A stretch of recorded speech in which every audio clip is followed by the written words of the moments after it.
આકાશી આફત બાદ અનેક પરિવારો નોંધારા બન્યા। ધોધમાર વરસાદને કારણે ડાંગના રાણી આંબા ગામમાં તબાહી મચી છે। ઝાંખરી નદીના પૂર રૂપે આવેલી આફતે અનેક પરિવારને નોંધારા કરી નાખ્યા। ઘરમાં ગળાડૂબ પાણી ભરાતા ઘરનો સામાન બરબાદ થઈ ગયો। ઘર વખરી, ઘાસચારો, બાઇક સહિત નીચી વસ્તુ ઉપર પૂરના પાણીમાં તણાતું જોવા મળ્યું। અનાજની દુકાનમાં પણ પાણી ફરી વળતા ભારે નુકસાન થયું। દૂધની ડેરીમાં પશુદાણ પલળી જતા લાખો રૂપિયાનું નુકસાન થયું। એટલું જ નહીં, ગામ તરફ જતા મુખ્ય માર્ગ પર કોઝવે ધોવાઈ જતા લોકોને પારાવાર મુશ્કેલીનો સામનો કરવો પડ્યો। ગામમાંથી પસાર થતી આ નદીનું વહેણ એટલું તીવ્ર હતું કે ગામના લોકો ડરી ગયા હતા। તેમજ ઘરોમાં નદીનું પાણી ફરી વળતા લોકોને અડધી રાત્રે પૂરના પાણીથી બચવા ઘરની બહાર નીકળી આવવાની નોબત પડી હતી। ગામની પ્રાથમિક શાળામાં પણ પૂરના પાણી ફરી વળવાને કારણે શાળાની પ્રોટેક્શન વોલ તૂટી ગઈ હતી। વરસાદ ધોધમાર થયો, જેના કારણે અનેક રસ્તાઓ પર લો લેવલ કોઝવેનું ધોવાણ થયું। ત્યારે વડપાડા અને છેવડી ગામના લોકોને હાલાકી વેઠવાનો વારો આવ્યો છે। પ્રકૃતિ સોળે કળાએ ખીલી ઉઠી છે। આહલાદક વાતાવરણના દ્રશ્યો પંચમહાલના છે। ભારે વરસાદ બાદ પંચમહાલના જંગલો જાણે લીલી ચાદર ઉડી લીધી છે। અહીંના લીલાછમ જંગલો અને તેના કુદરતી ઝરણા અને ધોધ પ્રકૃતિ સોળે કળાએ ખીલી ઉઠ્યા છે। તેમની સુંદરતામાં ચાર ચાંદ લગાવી દે છે, જેમાં પણ ભૂગંબા તાલુકાનું હાથણી માતાનો ધોધ સવિશેષ આકર્ષણનું કેન્દ્ર બન્યો છે। સારા વરસાદને કારણે ધોધ સક્રિય થયો છે। હાથણી માતાનો ધોધ સક્રિય થતાં જ મોટી સંખ્યામાં પ્રવાસીઓ ઉમટી પડ્યા છે। રાજ્યભરમાંથી સહેલાણીઓ પાવાગઢ, જાંબુઘોડા અને ઘોગંબા જેવા વિસ્તારની મુલાકાતની મંત્રમુગ્ધ થઈ રહ્યા છે। હાથણી માતાનો ધોધ ખૂબ જ ઊંચી ખડકાટ ટેકરી પર આવેલો છે। એમાંની એક ટેકરી પરથી આવતી નદીનું પાણી ટેકરીની ઊભી કરાડ પર થઈને ધોધ રૂપે નીચે પડે છે। સામે ઊભા રહીને ટેકરીના વાંકાચૂકા ખડકો પરથી ઉછળતો કૂદતો અને નીચે પડતો ધોધ જોવાની મજા આવે છે।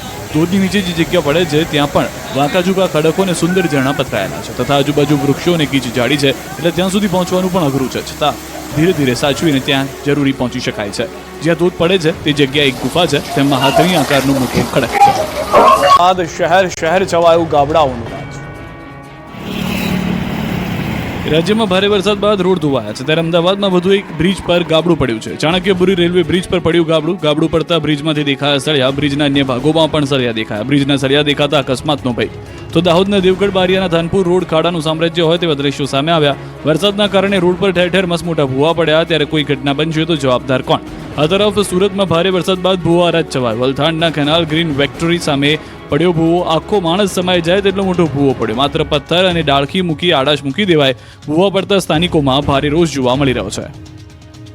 અમદાવાદના ગોતાના હાલ બેહાલ, ગામડા કરતા બદતર હાલત। અમદાવાદની મહિલાઓનું વિરોધનું કારણ છે પ્રાથમિક સુવિધાનો અભાવ। અમદાવાદના ગોતાનો વિસ્તાર ગામડાઓ કરતાં પણ બદતર બની ગયો છે। અહીં તંત્ર દ્વારા પ્રાથમિક સુવિધાઓ પણ નહીં આપવામાં આવતા અહીં લોકોને જાણે કોઈ ગામડામાં રહેતા હોય એવું લાગે છે। નથી અહીં રોડનું સુખ, નથી આવતું સમયસર પાણી, નથી ગટરના કોઈ ઠેકાણા, નથી કોઈ સુવિધા। 10 વર્ષથી આ વિસ્તારમાં લોકો રહે છે, પરંતુ આજે પણ આ વિસ્તારનો વિકાસ નહીં થતા લોકો કંટાળ્યા છે। અહીં દર ચોમાસે ગટર ઉભરાતી રહે છે, રોડ પર કિચડનું સામ્રાજ્ય છવાતું રહે છે। રેલવે અંડરપાસ મંજૂર થયા છતાં નથી થયું કોઈ કામ, જેથી કંટાળી લોકોએ વિરોધ પ્રદર્શન કર્યું। ગોતાના અપેક્ષા સોસાયટીના લોકોએ વિરોધ કર્યો। મહિલાઓએ થાળી વગાડી વિરોધ નોંધાવ્યો। પાણી ઓસરી ગયા બાદ વડોદરાના પૂરગ્રસ્ત વિસ્તારમાં નેતાઓ ટ્રેક્ટરમાં પહોંચ્યા। લોકોએ રોષ ઠાલવ્યો। વડોદરા શહેર સહિત જિલ્લામાં વરસેલા અનરાધાર વરસાદથી ગામડાઓના હાલ બેહાલ થઈ ગયા છે। ગામડાઓ જ્યારે પાણીમાં ગરકાવ હતા ત્યારે કોઈ નેતાએ કે અધિકારી પાસે ફરવાનો પણ સમય ન હતો, પરંતુ હાલ કારના પૈડા પણ ન ડૂબે એટલા પાણીમાં ટ્રેક્ટર લઈને વડોદરાના સાંસદ હેમાંગ જોશી પહોંચ્યા હતા। પરિસ્થિતિનો અભ્યાસ કરવા માટે પહોંચતા હસીને પાત્ર બન્યા।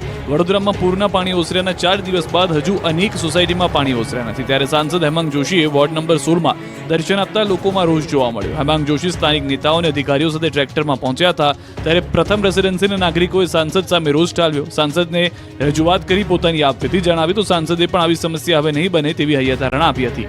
પૂરના પાણી ઓસર્યા બાદ સફાઈ અભિયાન તેજ। 476 મેટ્રિક ટન ઘન કચરોના નિકાલ।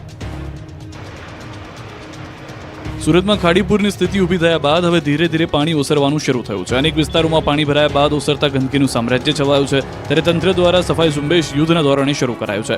પૂરગ્રસ્ત વિસ્તારમાં પાલિકા કમિશનરની હાજરીમાં સફાઈનું કામ પૂરજોશમાં શરૂ કરવામાં આવી રહ્યું છે। પાલિકાએ જેસીબી, ટ્રેક્ટર સહિત મશીનરી બોલાવી યુદ્ધના ધોરણે સફાઈની કામગીરી શરૂ કરી। 476 મેટ્રિક ટન ઘન કચરાનો નિકાલ કરાયો। લીંબાદ, સરથાણા, કનકપુર, ઉધના ઝોનના ખાડી કિનારાના વિસ્તારોમાં સફાઈ અભિયાન ચાલી રહ્યું છે। એસએમસીના 1500 સફાઈ કામદારો કામે લાગ્યા તો પાલિકા કમિશનર શાલિની અગ્રવાલે તમામ વિસ્તારોની મુલાકાત લીધી। અહીં આરોગ્ય વિભાગની ટીમ પણ કામે લાગી। રોગચાળા અંગે સર્વે હાથ ધરાયો। તમામ વિસ્તારમાં 16 મેડિકલ ટીમ દ્વારા કુલ 5041 ઘરોમાં સર્વે કરાયો। તપાસમાં 36 લોકોને તાવના, 5 લોકોને ઝાડા ઉલટીના કેસો મળી આવ્યા। સતત 12850 ક્લોરીન ટેબ્લેટનું વિતરણ કરાયું હતું।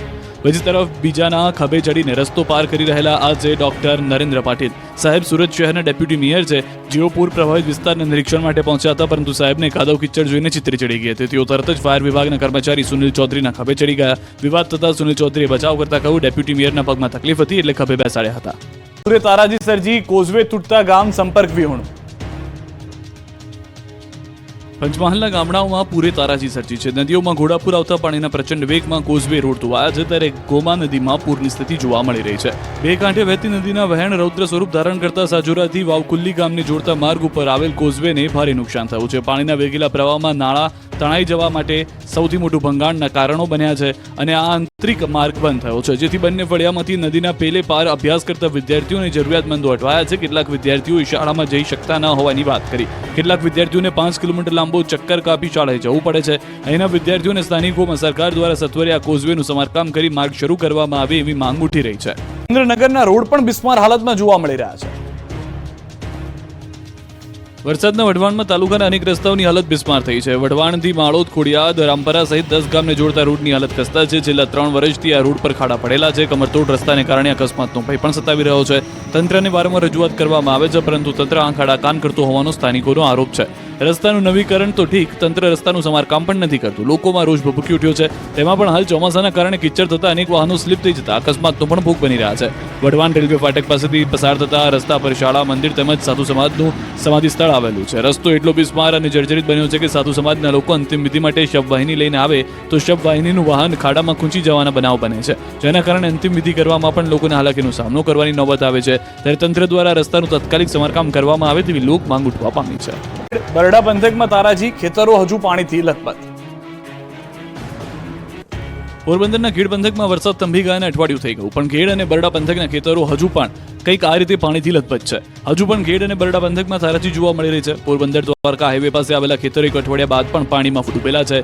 ખેતરોમાં ઉભેલા પાકને પણ જળ સમાધિ લેવાનો વારો આવ્યો છે. શ્રીનગર સહિતના ગામોના ખેતરોમાં પાણીમાં ગરકાવ જોવા મળી રહ્યા છે. ખેડૂતોની નજર સામે જ તેમની મહેનત પર પાણી ફરી વળ્યું તેવું દેખાઈ રહ્યું છે. ખેડૂતોનું કહેવું છે કે હાઈવે બન્યા બાદ ખેતરોમાં પાણી ભરાઈ જાય છે, પાણીનો નિકાલ થઈ શકતો નથી અને નુકસાની વેઠવાનો વારો આવે છે. ખેડૂતોને લાખો રૂપિયાનું નુકસાન સહન કરવાનો વારો આવ્યો છે. ત્યારે ખેડૂતોની માંગ છે કે હાઈવે ઓથોરિટી દ્વારા પાણીના નિકાલની વ્યવસ્થા કરવામાં આવે, તેમજ હાલ જે વાવેતર ધોવાઈ ગયું છે તેનું વળતર આપવામાં આવે, તેથી ખેડૂતો ફરી વાવેતર કરી શકે. કરવો હોય તો પહોંચી જાવ ડાંગ. ગુજરાતના ચેરાપુંજી ગણાતો ડાંગ જિલ્લો કે જ્યાં ચોમાસા દરમિયાન પ્રકૃતિ ચારેકોર ખીલી ઉઠે છે, જેને લઈને ડાંગ જિલ્લામાં આવેલા અનેક ધોધ પણ સક્રિય થાય છે. ત્યારે વઘઈથી 20 કિલોમીટરના અંતરે આવેલું કોસમાળનો ભીગુ ધોધ પણ સક્રિય થતા પ્રવાસીઓ કોસમાળ ધોધ ખાતે પહોંચી રહ્યા છે. કુશમાળ ગામના પ્રવાસન સ્થળ સૌથી વધુ આકર્ષક લાગે છે. આ ધોધ ઉપર જવા માટે કોઈ માર્ગ નથી. પ્રવાસીઓ અહીંયા પહોંચવા માટે 2 થી 3 કિલોમીટરનું ટ્રેકિંગ કરવું પડે છે. પ્રવાસન સ્થળ હોવાથી દર વર્ષે ચોમાસું દરમિયાન ધોધની મજા માણવા અને જોવા માટે હજારો પ્રવાસીઓ જીવના જોખમે જંગલ વિસ્તારમાં ટ્રેકિંગ કરીને અહીં પહોંચે છે. આ ભીગુ ધોધ ઉપર પહોંચતા પ્રવાસીઓને કોઈ હોલિવૂડ ફિલ્મના દ્રશ્યો જોતા હોય તેવી અનુભૂતિ થાય છે. ગીરા ધોધને મિની નાયગ્રા ફોલ તરીકે ગણાવતા પ્રવાસીઓ તેને દૂરથી માણવા મજબૂર છે, પરંતુ ભીગુ ધોધને નજીકથી માણવા મળતો હોય લોકો ખાસ ભીગુ ધોધ સુધી પહોંચીને કુદરતી સૌંદર્ય વાતાવરણમાં એડવેન્ચર સાથે જીવનની યાદગાર પળ કેમેરામાં કેદ કરી આનંદ માણી રહ્યા છે. ધોધ 16 કળાએ ખીલી ઉઠ્યો છે. 200 ફૂટ ઊંચાઈથી પડતા ધોધથી કુદરતી સૌંદર્ય ખીલ્યું છે. વનરાજીએ ઉઠી છે લીલી ચાદર. તાપી જિલ્લામાં ધોધમાં વરસાદ વરસતા વનરાજીએ લીલી ચાદર ઓઢી લીધી છે અને જિલ્લામાં આવેલા મોટાભાગના ધોધ સક્રિય થયા છે. સોનગઢનો ચિમેર ધોધ 16 કળાએ ખીલી ઉઠતા રમણીય નજારો સામે આવ્યો છે. આશરે 200 ફૂટ ઊંચાઈથી પડતા ધોધને લઈ કુદરતી સૌંદર્ય ખીલ્યું છે. જુઓ ક્વીન નેકલેસ તરીકે ઓળખાતા ચિમેર ધોધનો ડ્રોન નજારો. તાપી જિલ્લામાં અવિરત વરસી રહેલા ધોધમાર વરસાદને પગલે પ્રાકૃતિક સૌંદર્ય 16 કળાએ ખીલી ઉઠ્યું છે. જંગલ આચ્છાદિત હરિયાળી તાપી જિલ્લામાં ચિમેર ધોધે ગોલ્ડન વોટર નેકલેસ પહેરાવ્યું હોય એમ આકાશથી તસવીરથી ઉડીને આંખે વળગે છે. છેલ્લા 2 દિવસથી સોનગઢ અને ઉપરવાસમાં ભારે વરસાદને લઈને જંગલ વિસ્તારમાં વનરાજી ખીલી ઉઠી છે અને વિવિધ ધોધ મન મૂકીને આગળ વધી રહ્યા છે. ત્યારે સોનગઢથી અંદાજિત 40 કિલોમીટરના અંતરે આવેલ જંગલ વિસ્તારનો હિંદલાની બાજુમાં આવેલ ચિમેરનું કુદરતી ધોધ 16 કળાએ ખીલી ઉઠ્યો છે. છેલ્લા 3-4 દિવસથી ઉપરવાસ અને સ્થાનિક કક્ષાએ આવેલા વરસાદને લઈને આ વર્ષની સિઝનમાં પ્રથમ વખત સક્રિય થયો છે, જેને જોવા અને કુદરતી સૌંદર્ય નિહાળવા માટે સુરત, તાપી સહિત મહારાષ્ટ્રથી મોટી સંખ્યામાં સહેલાણીઓ આવે છે. સોનગઢના ચિમેર ગામે આવેલ ચિમેર ધોધ આશરે 200 ફૂટ વધુ ઊંચાઈથી જમીન પર પડે છે. ચોમાસામાં તાપી જિલ્લામાં લીલીછમ વનરાજી વચ્ચે કુદરતી સૌંદર્ય ખીલી ઉઠ્યું છે અને વનરાજીએ ઉઠી છે લીલી ચાદર. ચિમેર ધોધનો મનમોહક નજારો સહેલાણીઓ માટે આકર્ષણનું કેન્દ્ર બન્યો છે.